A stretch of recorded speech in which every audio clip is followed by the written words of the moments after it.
Bienvenue sur Africa 24 dans cette nouvelle édition du Non-Stop Info. Voici les titres de l'actualité. Le gouvernement somalien invite les islamistes radicaux Shebab à la table des négociations. Les autorités veulent faire cesser les violences perpétrées par ce groupe rebelle dans le pays. À Madagascar, les autorités envisagent de renforcer la lutte contre les malversations financières. L'ancien directeur de cabinet du ministère de la Communication a été condamné à 5 ans de travaux forcés. Le Burkina Faso se dote d'un fonds de 10 milliards de francs CFA pour financer ses entrepreneurs. Un projet de 5 ans qui devrait participer à l'effort de croissance économique nationale. En Somalie, une semaine après que le président somalien ait déclaré la guerre aux islamistes radicaux, le gouvernement a invité les rebelles Shebab à la table des négociations. Une main tendue qui ne propose aucune autre alternative. Mélina Bokassa. C'est la volonté du gouvernement somalien avec les islamistes radicaux Shebab pour cesser les violences en Somalie. Ils devront accepter la main tendue pour discuter d'une sortie de crise ou alors se voir éradiquer du territoire somalien en l'espace de 2 ans. Nous devons créer des changements et assurer la sécurité à Mogadiscio, où vivent plus de 3 millions de personnes. Nous devons prendre en charge tous ces endroits où sont cachés les terroristes, car c'est ce que les Somaliens attendent de nous dans les jours à venir. Un appel à la table des négociations qui intervient seulement quelques jours après que le président somalien Mohamed Abdullahi Mohamed Farmajo ait déclaré la guerre aux islamistes. Il leur avait en effet demandé de renoncer à la violence en échange d'une intégration dans la vie sociale, auquel cas il leur mènerait une guerre sans merci. Mais depuis ces propos, les Shebab ont multiplié les attaques.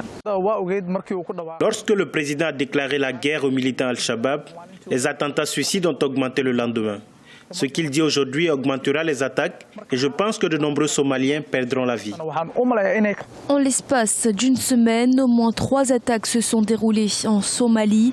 La dernière en date est celle du plus grand camp militaire où un djihadiste kamikaze s'était déguisé en soldat pour intégrer le camp avant de faire exploser sa charge. Bilan, 5 soldats décédés et plusieurs autres blessés.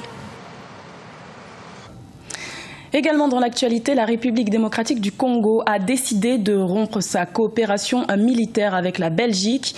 Une décision qui intervient au lendemain de la critique formulée par Bruxelles concernant la nomination par le président Joseph Kabila du nouveau Premier ministre Bruno Tshibala. Notons que cette coopération militaire avait déjà été rompue sous le régime de l'ancien président Laurent-Désiré Kabila et qu'elle avait été rétablie peu après l'arrivée au pouvoir en 2001 du président Joseph Kabila. En Zambie, le chef de l'opposition Hakainde Hichilema a été arrêté le 12 avril. Il est accusé de trahison et encourt une peine minimum de 15 ans de prison, voire même la peine de mort dans le pire des cas. Mais rien n'est encore définitif pour l'opposant politique. Idlet Mirabel Bissou. Après l'arrestation du chef de file de l'opposition zambienne Hakainde Hichilema mardi 11 avril, il a été inculpé mercredi 12 avril 2017 pour trahison.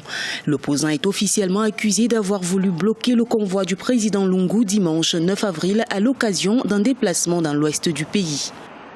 L'évolution de la situation nous donne un tableau bien clair du type de relation qu'il y a entre le président et l'opposition. Les élections se sont passées et elles n'ont pas été gérées de façon convenable. Aujourd'hui, le régime cherche les moyens d'abattre celui qui peut constituer un challenger sérieux. C'est des relations qui sont fondées surtout sur le rapport de force dans la quête du pouvoir. Hakainde Hichilema a été inculpé avec 5 autres personnes pour le même chef d'accusation. C'est sous le feu des lacrymogènes que les forces de l'ordre ont pris d'assaut le domicile de l'homme politique avant de le conduire dans un camp d'entraînement de la police mardi 11 avril. Même dans les pays dits relativement démocratiques en Afrique, on a cette grande difficulté parce que le pouvoir judiciaire et le pouvoir exécutif, qui sont censés être séparés, ne le sont véritablement jamais. Le pouvoir judiciaire est toujours resté sous la coupole du pouvoir exécutif. Dans la quasi-totalité des États africains, c'est le cas. Et la Zambie ne fait pas véritablement exception.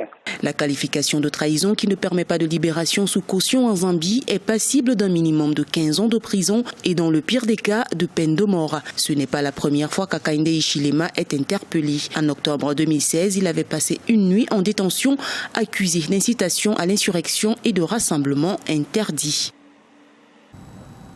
Dans le reste de l'actualité, au Nigeria, le gouvernement dit être en négociation avec le groupe terroriste Boko Haram pour la libération des dernières captives de Chibok enlevées en 2014 dans le nord-est du pays. Une déclaration qui intervient à la veille du 3e anniversaire de l'enlèvement de plus de 200 lycéennes par les insurgés de Boko Haram. Notons qu'en octobre 2016, une vingtaine de jeunes filles avaient été libérées. 5 ans de travaux forcés, c'est la peine prononcée le 12 avril par la justice malgache à l'encontre de Nivo Ratchasson, l'ancien directeur de cabinet du ministère de la Communication, comparaissait notamment pour détournement de fonds de plus de 100 000 € auprès de l'ORTM entre 2015 et 2016. Sharon Kamara. Après 6 mois de détention préventive, Nivo Ratchasson, l'ancien directeur de cabinet du ministère de la Communication, a été condamné à 5 ans de travaux forcés. Lors de son procès, qui a eu lieu ce mercredi 12 avril, il a été inculpé pour avoir détourné près de 360 millions d'ariars, soit environ 100 000 € à l'Office de la radio et de la télévision malgache. L'affaire a étonné plus d'un, mais tout de même pour les concitoyens, pour les malgaches, donc surtout dans le secteur audiovisuel, cela a donné un peu de souffle, un peu d'ouverture pour connaître la suite des interventions financières pour la réhabilitation de la radio nationale et de la télévision nationale. L'affaire, qui avait fait scandale à Madagascar, avait été révélée par un quotidien local d'opposition. Des recettes publicitaires de la télévision auraient été versées sur un compte personnel alors qu'elles devaient être remises au trésor public. Suite à ces accusations, une enquête avait été ouverte par le Bureau indépendant anticorruption. Maintenant, on parle beaucoup depuis ces dernières semaines à Madagascar de la lutte contre la corruption et des affaires de détournement ici et là. Et je pense que le verdict montre à un certain moment que l'exécutif essaie, le régime en place essaie donc d'enclencher cette lutte contre la corruption. Accusé de falsification de chèques, de faux et usage de faux, d'abus de fonction et d'enrichissement illicite, Nivo Ratchasson a toujours tout nié en bloc. Lors du procès, 4 autres personnalités, dont la responsable commerciale de l'ORTM, étaient accusées à ses côtés. Les 5 inculpés ont été condamnés à 5 ans de travaux forcés et 80 millions d'ariars de dommages et intérêts. Les avocats de Nivo Ratchasson ont déjà annoncé qu'ils feront appel de ce verdict. Le Burkina Faso expérimente un nouveau projet pour révolutionner l'accès des startups aux ressources financières. 2 milliards de francs CFA par an sur une période de 5 ans seront débloqués pour financer l'entrepreneuriat. Le gouvernement souhaite ainsi dynamiser l'innovation et espère la création d'environ 500 petites et moyennes entreprises. Deogracias Podo. Le gouvernement burkinabé veut encourager l'auto-emploi et l'entrepreneuriat innovant au niveau de la jeunesse. Un programme de financement des startups locales a été récemment annoncé. Ce fonds baptisé Burkina Startup fera la promotion d'un développement économique et social du pays. Doté d'un budget total de 10 milliards de francs CFA disponible sur une période de 5 ans à raison d'un financement de 2 milliards par an, ce programme vise à améliorer les conditions d'accès au financement, à favoriser l'émergence de jeunes entrepreneurs innovants dans tous les domaines, à contribuer à l'accélération de la transformation et l'innovation dans le business et à accroître la création d'emplois par les jeunes. Il existe au niveau donc de Burkina un fonds burkinabé pour le développement économique et social. Le gouvernement a décidé de ce fonds. Il allait créer ce qu'on appelle un Burkina Startup qui va permettre de financer tout ce qui est innovation au niveau des jeunes. Il faut savoir que nous avons une jeunesse extrêmement dynamique, donc il y a la nécessité d'accompagner toute cette énergie très forte là.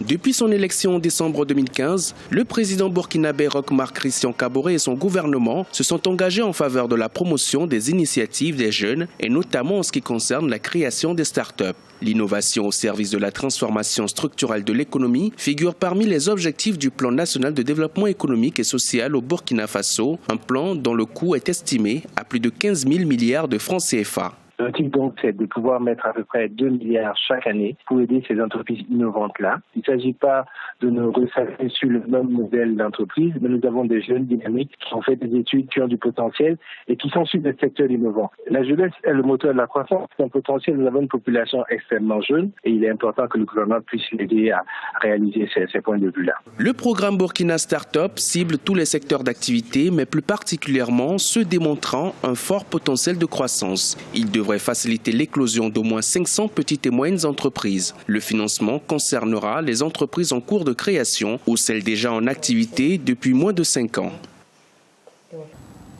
Ce journal a été réalisé par l'ensemble de la rédaction. Merci de votre fidélité. Retrouvez dans un instant une nouvelle édition de l'information sur Africa 24.